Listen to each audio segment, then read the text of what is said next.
Let us now discuss problem number 1. A 6-meter concrete beam is simply supported at the ends. The beam has a width of 300 mm and a total depth of 450 mm. It is reinforced with 425 mm diameter bars at the tension side and 22 mm at the compression side with 70 mm concrete cover to centroid of reinforcement. So meron daw tayong concrete cover na 70 mm from the centroid of your reinforcement.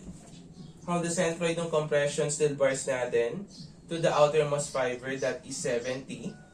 So mangyayari niyan yung D prime that is equals to 70 mm.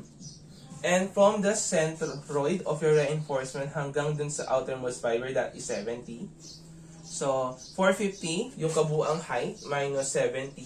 So you will have a value of your effective depth which is equal to 380 mm.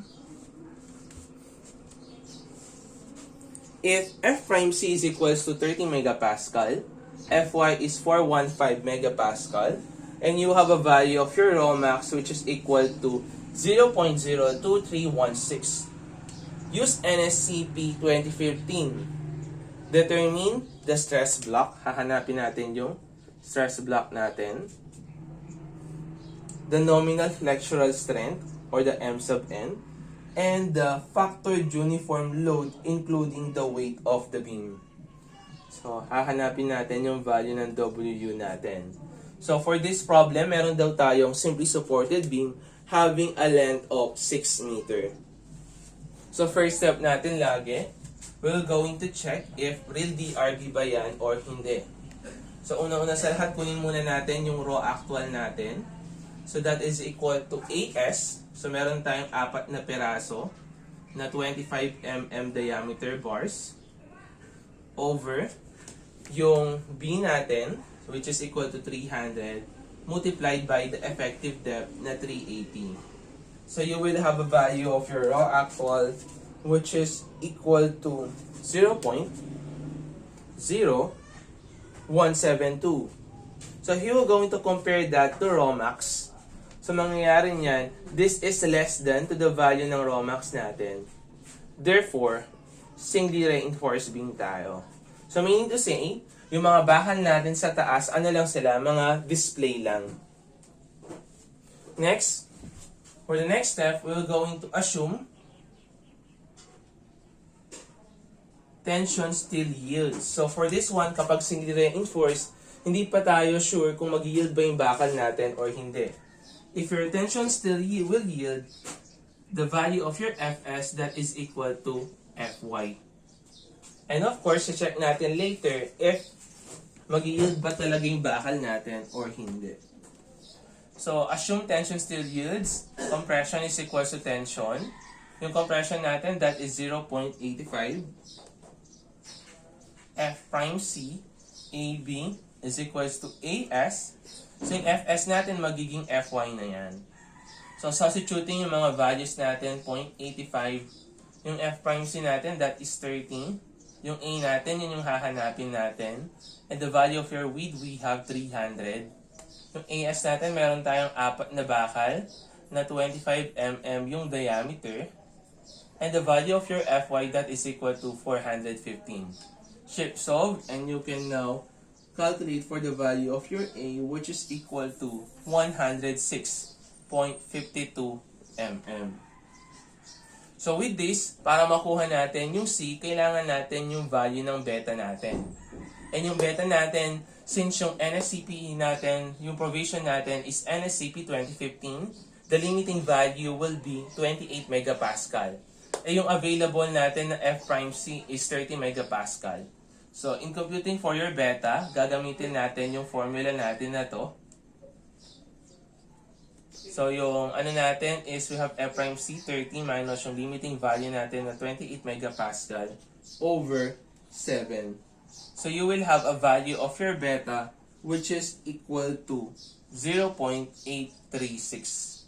After computing for the value of your beta, hanapin na ngayon natin yung value ng C natin which is equal to A over C. So you will have a value which is equal to 127.42 mm. So after computing for the value of your C, ngayon, magche-check na ngayon tayo. Check if assumption is correct. Check assumption. Sir, paano po natin yan i-check? So, masasabi natin na nag-yield talaga yung bakal natin if your strain at steel is greater than your strain at yielding point. Or in other words, kung i-refer natin yan to the stresses, if the value of your actual stress steel is greater than to the yielding stress. So with that, mag-refer na lang tayo dito sa strain muna. Let's compute for the value of your strain at steel. So that is equal to 0.003 multiplied by D minus C. Yung value ng D natin, that is 380. Minus yung C natin na 127.42. Over yung C natin na 127.42. So you will have a value of your strain at steel which is equal to 0.00595. After that, let us compute for the value of your strain at yielding point. So that is equal to Fy over 200,000. The value of your Fy, we have 415 megapascal over 200,000. So you will have the value of your strain at yielding point, which is equal to 0.00275. After that, we're going to compare yung two values natin. Since yung strain natin sa steel is greater than to the strain natin at yielding point, therefore, assumption correct.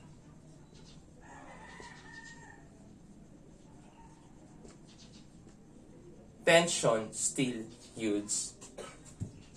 So, kung tama yung assumption natin, gagamitin natin yung mga values natin na na-compute natin kanina in computing for the value of your nominal moment. So, meaning to say, the value of your A is na-compute na natin, which is equal to 106.52. So, nakuha na natin si A. Next na kunin natin is the value of your nominal moment. So, let us now solve for the value of your nominal moment. Sir, paano po natin kukunin yan? So, that is only equal to T multiplied by D minus A over 2. Eh, yung value ng T natin, that is AS, Fy, D minus A over 2. Nominal moment, that is equals to, meron tayong 4 na pirasong bakal na merong diameter na 25 squared, na 25 mm. And yung Fy natin, Fs to, kaso nga lang nag-yield yung bakal natin.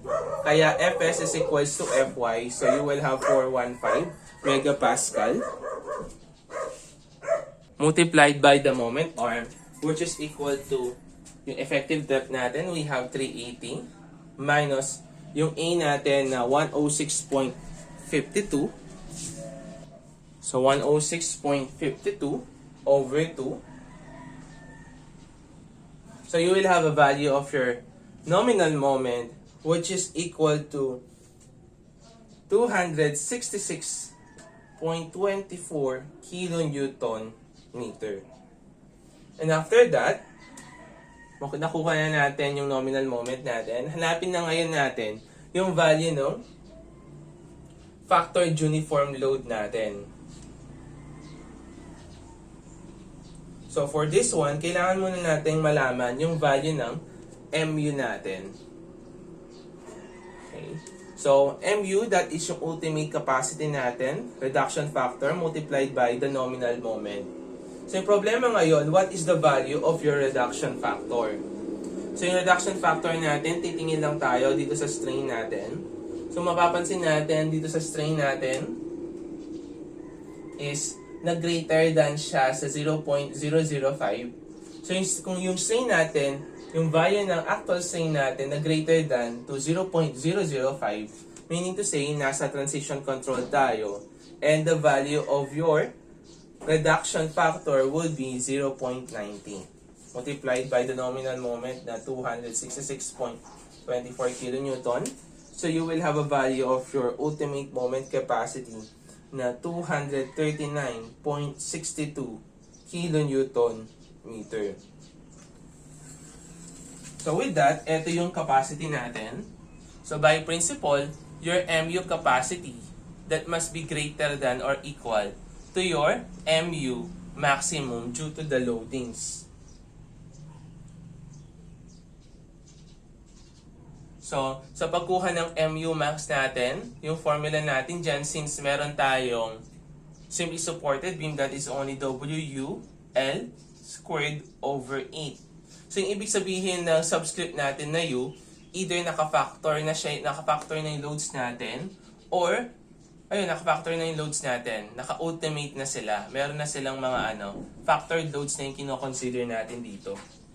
So, you will have, so pag-equate lang natin yung dalawa, so you will have 239.62 is equals to WU, L natin, that is 6 as given sa problem, over 8. So, WU by chip solve is now equal to 53.25 kilonewton per meter. So, this will be your answer. And ito yung answer natin. So, ganun lang kasimple yung problem number 1 natin. Since singly reinforced beam lang siya.